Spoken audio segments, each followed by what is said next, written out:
जी students, हमने true solution के बारे में पढ़ा और ट्रू सॉल्यूशन की कुछ एग्जांपल हमने पढ़ा। ट्रू सॉल्यूशन में सॉलिड सॉल्वेंट प्रेजेंट है, एग्जांपल पढ़े और प्रॉपर्टीज़ पढ़ी। आज का जो टॉपिक है बहुत ज़्यादा इम्पोर्टेंट है, क्योंकि आज जो है हम पढ़ने वाले हैं concentration of solution. Concentration of solution, concentration क्या चीज़ है इसको समझना हमने।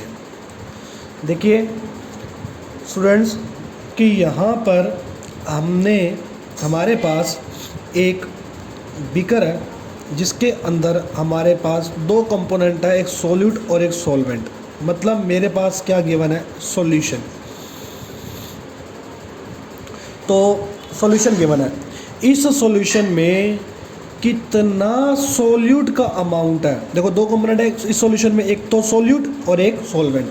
तो मुझे क्या फाइंड आउट करना है, अमाउंट। किसका अमाउंट, सॉल्यूट का। किसका अमाउंट, सॉल्यूट का। किसके अंदर, अमाउंट ऑफ सॉल्यूट किसके अंदर, सॉल्यूशन में। कि कितना सॉल्यूट प्रेजेंट है सॉल्यूशन में, उसका मतलब होता है क्या, कंसंट्रेशन। तो ये कंसंट्रेशन टर्म्स है जो कि इस चीज़ को और अच्छे से क्लियर करती हैं। तो वो कंसंट्रेशन टर्म्स कौन कौन सी हैं उसकी बात करते हैं। तो सबसे पहले कंसंट्रेशन को हम सी से भी लिखते हैं। तो कंसंट्रेशन की डेफिनेशन क्या रहेगी, तो कंसंट्रेशन की जो डेफिनेशन है वो रहेगी the amount of solute, the amount, किसका अमाउंट, सॉल्यूट का, किस में प्रेजेंट होना चाहिए, present in the amount of solution.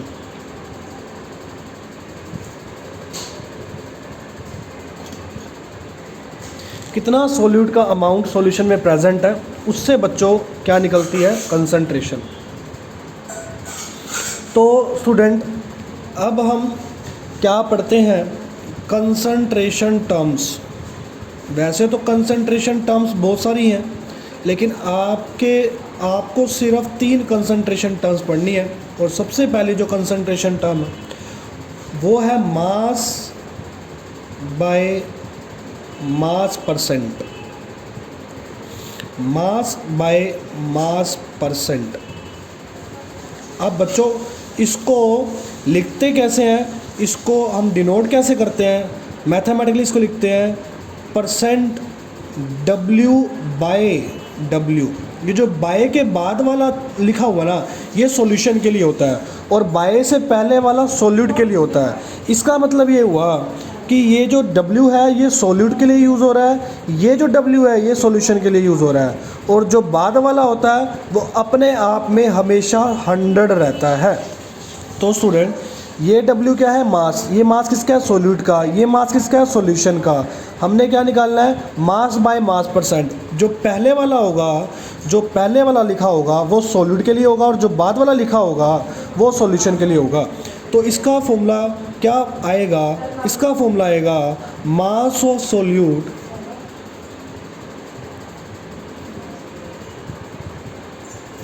Bye में मास ऑफ सॉल्यूशन, परसेंट के लिए क्या लग गया, इनटू में 100। तो सबसे पहले बच्चों आपको ये चीज़ समझनी है कि मास बाय मास परसेंट का मतलब क्या है। जो पहले वाला मास है वो सॉल्यूट के लिए, जो बाद वाला मास है सॉल्यूशन का होता है, और सॉल्यूशन अपने आप में 100 रहता है। ये बच्चों बात याद रखनी है आपको। जैसे कि अगर मैं कहूँ कि एक क्वेश्चन करते हैं कि आपके पास 40 gram of salt dissolve in 320 gram of in water. एक 40 ग्राम सॉल्ट है और 320 ग्राम जो है मैंने वाटर का वेट ले लिया।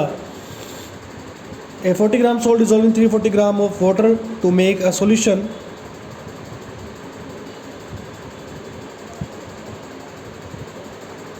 तो ये है, फाइंड क्या करना है, find mass by mass percent of solution. तो बच्चों mass by mass percent of solution का मतलब क्या है? परसेंट W बाय में W। इसका फॉर्मूला भी लिखवाया, जो पहले वाला मास है वो सॉल्यूट के लिए, जो बाद वाला मास है वो सॉल्यूशन के लिए यूज़ होता है। तो स्टूडेंट इसका फॉर्मूला है, आपको भी बताया, मास ऑफ सॉल्यूट और मास ऑफ सॉल्यूट। सॉल्यूट हमेशा कम मात्रा में होता है, 40 ग्राम सॉल्ट है तो ये सॉल्यूट हुआ, ये सॉल्वेंट हुआ। तो सबसे पहले हम क्या करते हैं, मास ऑफ सॉल्यूट हमें दिया हुआ है कितना, 40 ग्राम ले लिया। बाय में मास ऑफ सॉल्यूशन आता है ना, तो मास ऑफ सॉल्यूशन कैसे निकलेगा? मास ऑफ सॉल्यूशन तो निकलेगा कैसे कि जब आपको सॉल्यूट का मास पता हो और सॉल्वेंट का मास पता हो। सॉल्यूट का मास कितना है बच्चों? 40 ग्राम।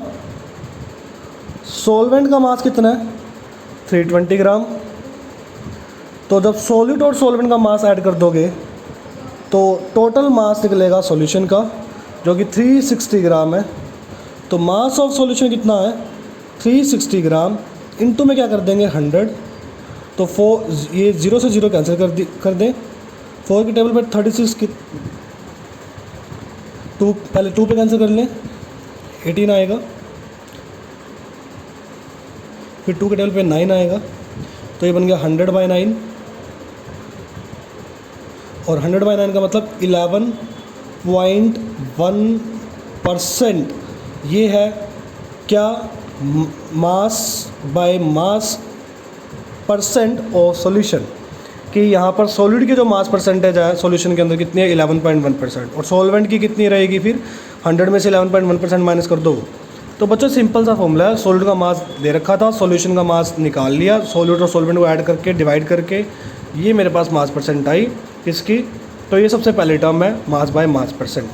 दूसरी कंसंट्रेशन टर्म जो है स्टूडेंट वो क्या है?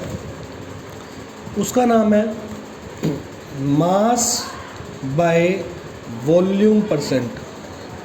Mass by volume percent. तो बच्चों इसको लिखेंगे कैसे? परसेंट W बाय में V।